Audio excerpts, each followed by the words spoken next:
गर्म ठंडी ठंडी हवा रात के अंधकार में हमारी यात्रा को संजोए हुए थी। दीपक और वैदेही, हम दोनों खोए हुए थे, न केवल एक विशेष रास्ते की खोज में बल्कि जीवन की छुपी हुई सच्चाइयों को खोजने में। इस रहस्यमय रास्ते का नाम था दक्षिण झुकी बाती, जिसे वैदेही ने दिया था। जैसे ही हम चलते गए, पुराने नक्शों में छिपे अर्थ हमारी आंखों के सामने उभरने लगे। हर कदम हमें एक नए अनुभव का स्वाद दे रहा था। दिल में उत्सुकता और आंखों में चमक, हमारे मन में सवालों की बौछार थी।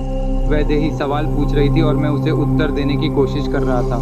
माँ के दिए गए ज्ञान और किताबों में पढ़े हुए शब्द मेरे साथ थे, लेकिन असल जवाब तो सिर्फ हमारे अनुभवों में ही छुपे हुए थे।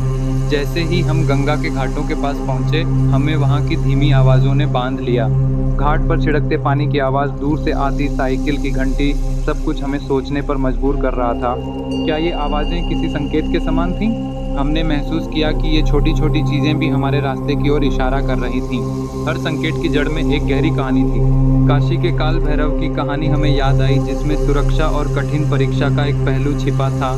हमने जाना कि हर खोज में खतरा और सावधानी का पहलू अनिवार्य है। हम आगे बढ़े, ताम्रपत्र के भेद को समझते हुए, शिला की गूंज को महसूस करते हुए। हर कदम पर नया सवाल और नया उत्तर उभरता गया।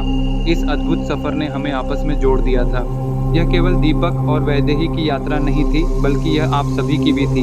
हम एक नई कहानी के हिस्सेदार बन चुके थे, जो त्रिवेणी का संकेत के रहस्य को उजागर करने के लिए थी।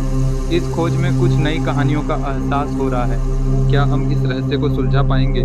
क्या हमें दक्षिण झुकी बाती की नया रहस्य प्राप्त होगा? आइए एक साथ मिलकर इस यात्रा को पूरा करें और देखें कि हमें क्या मिलता है।